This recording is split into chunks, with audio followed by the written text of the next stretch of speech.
Olá, famílias ratas, tudo bem com vocês? Bom, igual vocês, eu continuo no isolamento social desde a suspensão das nossas atividades, né? Horrível, tô comendo igual um porco, tô em casa.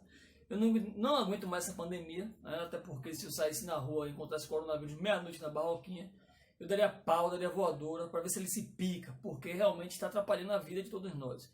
A minha vida, a de vocês, ou seja, de toda a sociedade. Mas vamos ao que interessa, né?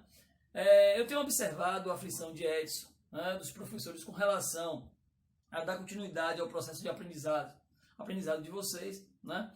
Então, essa semana eu falei com Edson, falei com Beto, e também observei que Beto colocou algumas aulas com relação ao Império Carolíngio, né? Falei com Beto que eu daria prosseguimento, já que nós estamos trabalhando na Idade Média, eu seguiria com o feudalismo, depois eles retornariam com as monarquias nacionais, o absolutismo, né? É muito difícil nesse momento estar trabalhando de forma virtual, até porque eu me sinto engessado, me sinto preso, né?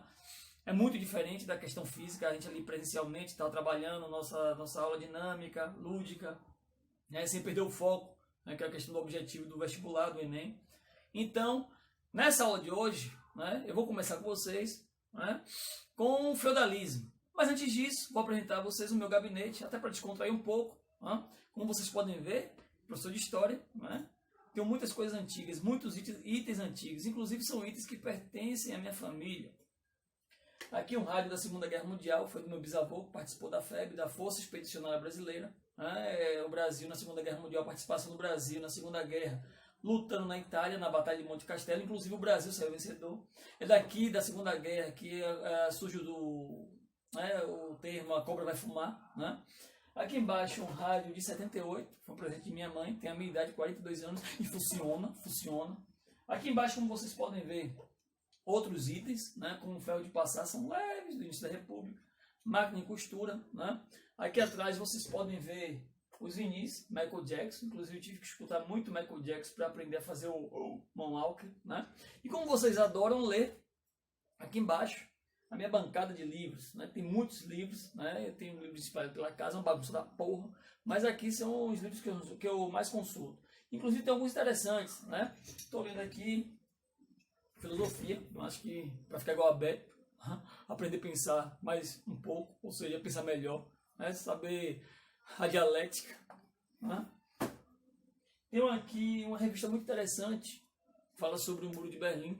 Inclusive tem um pedaço do Muro de Berlim que foi um presente de uma diretora de uma escola que eu trabalho, né? Chegar no momento certo em nossas aulas, vocês vão poder tocar, só não podem abrir o saco, senão vai ser problema para vocês, para mim também, né?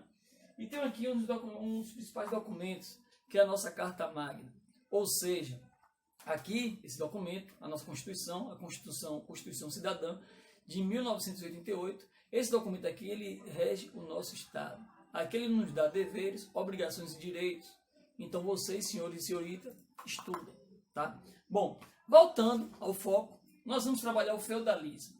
Mas, observe que aqui Game of Thrones, coloquei de forma proposital porque a série Game of Thrones se passa no período feudal.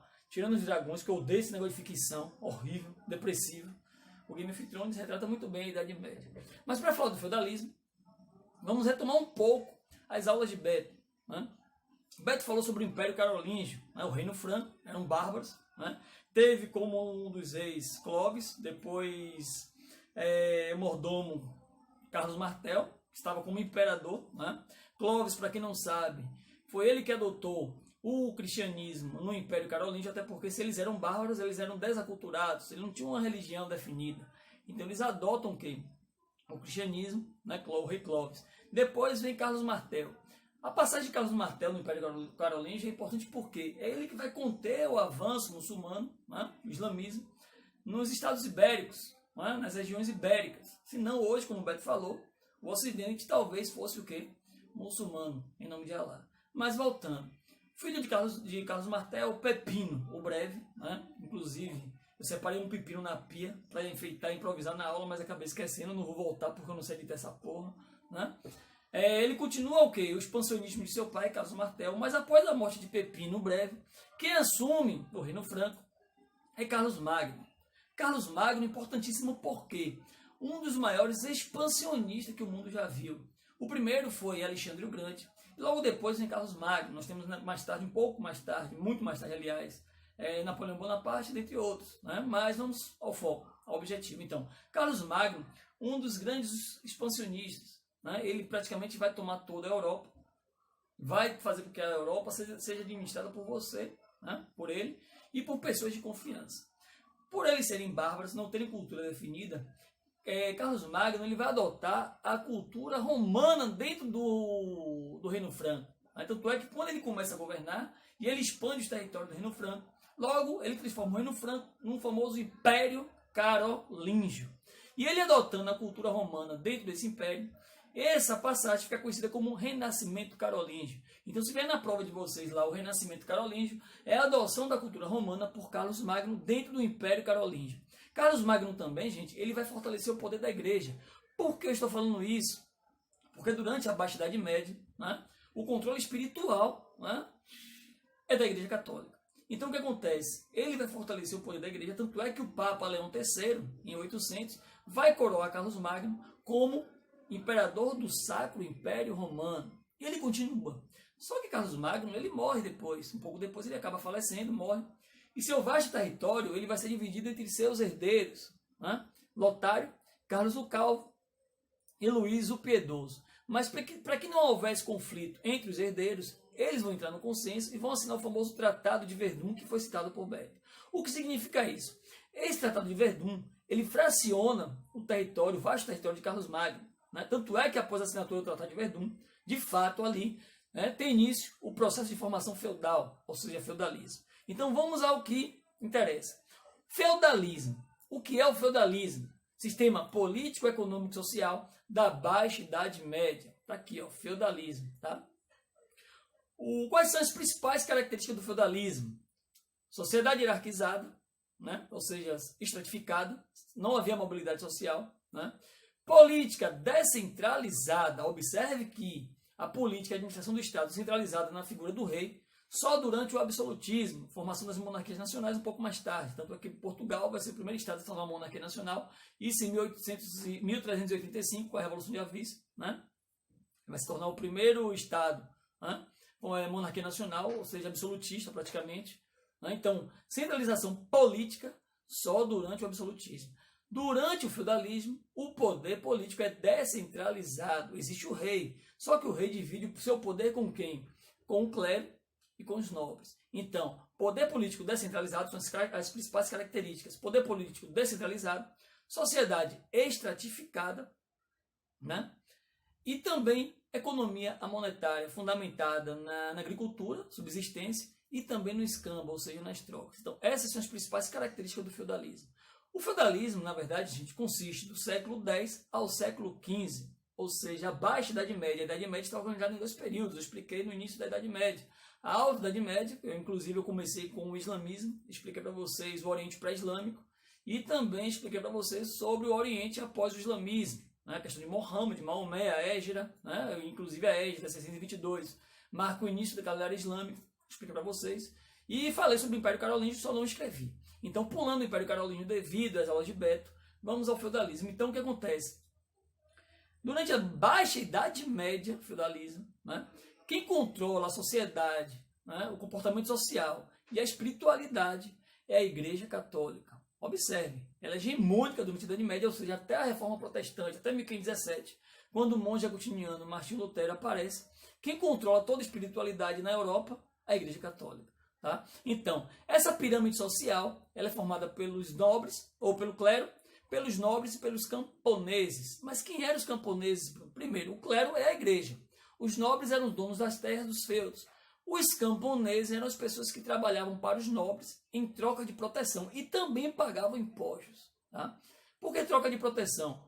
O feudo, a unidade feudal, vou explicar mais na frente, era formada, constituída, né, por vários setores, inclusive tinha um muro para garantir a segurança. Então os camponeses trabalhavam para o seu feudal para ter a segurança dos muros, porque na verdade ocorriam várias batalhas, vários conflitos, né, e eles eram penalizados. Então eles trabalhavam em troca de proteção, os camponeses, né, e também pagavam impostos.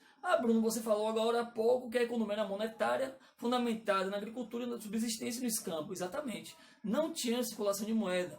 Então esses impostos, eles eram pagos, daqui a pouco eu vou citar alguns deles, Esses impostos eram pagos na forma de produção. Né? Então, observe, principais características: poder político descentralizado, sociedade estratificada, não havia mobilidade social, você não circulava entre as classes, e também a economia monetária. Então, a unidade feudal consiste lá: o castelo do senhor feudal, os mansos senhoriais, que eram as terras do senhor feudal. Só que poderia entrar nesse manso senhorial era exclusivamente o senhor feudal. Ali tinham que suas frutas exóticas, como eu, exótico, né? E seus animais, até porque eles praticavam a caça. Depois do manso senhorial, o manso comum, onde os camponeses trabalhavam. E depois, fora do manso comum, as glebas. Observe que em Camaçari tem vários bairros com o nome de gleba. Isso vem do feudalismo. Né? Então, nessas glebas, os camponeses moravam em barracões feitos de como, palha. Né? Tanto é que o ambiente era insalubre, muito propício durante a Idade Média à proliferação da doença, né? A peste negra, dizimou um terço da população europeia. Né? Então, o que acontece? O feudo praticamente era uma unidade, essas pessoas trabalhavam no regime de subsistência. Tá? Então, fica a dica: a moeda não circulava. A circulação de moeda só vai acontecer durante as cruzadas, a partir da quinta cruzada, o próximo assunto. Até porque, durante as cruzadas, até a quarta cruzada, o Papa Urbano II ordenou que os europeus levassem a cristandade para o Oriente e também retomassem o quê? Jerusalém, conhecida como Terra Santa. Então, até a quarta cruzada, de fato, a cristandade, a fé cristã foi levada para o Oriente. Mas a partir da quinta, os europeus começaram a saquear o Oriente. Então, eles pegavam aquelas mercadorias que tinham valor, traziam para o Ocidente, se instalavam em locais próximos aos feudos, né? Alguns redutos conhecidos como burgos. É aí que vai surgir a nova classe social, a famosa burguesia. Ou seja, quem habitava os burgos? Os burgueses. Esses burgueses passam o quê? A dinamizar, né, as relações de comércio, fazendo com que haja o quê? A circulação de moeda. Tanto é que é um dos motivos que vai fazer com que o feudalismo ele entre em declínio, a transferência do feudalismo para o capitalismo. E esses burgos crescem. Tanto é que quando os burgos surgem, o comércio ele ressurge, aí vem o nome, renascimento comercial. Né? E depois esses burgos crescem e se anexam aos feudos, dando origem às primeiras cidades europeias. Aí é renascimento urbano. Mas isso é assunto para a próxima aula. Então, o feudalismo, vocês fiquem ligados, que ele não é muito difícil, não. É só saber as principais características. Eu vou estar disponibilizando esse material no grupo do WhatsApp para vocês. Praticamente é o resumo da aula. Eu montei copiando e colando, claro, para andar rápido. Mas está bem explicadinho, bem objetivo, sem chorumelas, né? Não posso estender na aula, senão fica muito cansativo. Né? Então, nas próximas aulas, nós vamos pegar o quê? As cruzadas, né? Vamos pegar renascimento cultural e científico e o declínio do feudalismo, com a peste negra, a guerra dos 100 anos, revoltas camponesas, entre outras coisas, até a tomada de Constantinopla. Tanto é que é importantíssimo saber sobre isso, que Constantinopla era Roma do Oriente. Né? Então, entre o posto comercial entre a Ásia e a Europa. Então, quando os turcos otomanos tomam Constantinopla, eles fecham o mar Mediterrâneo e acabam forçando a saída dos europeus para o Oceano Atlântico, na busca de novas rotas de comércio. É isso que vai acabar resultando nas grandes navegações. Gente, vamos ficar em casa, tá? Da forma mais tranquila possível, responsável possível. Vocês confiem na gente, né? Eu estou acompanhando a preocupação de Edson, converso com Edson constantemente. Né? É novo para mim, até porque eu não é que eu tenho aversão à tecnologia, mas eu acho que o trabalho manual, né, ele é muito mais bem feito do que o tecnológico. Mas estou me rendendo a isso para estar satisfazendo a necessidade de vocês com relação, né, ao andamento do processo de aprendizagem. Então, confie na gente, logo, logo estaremos juntos, logo, logo voltaremos. Beijão, abração.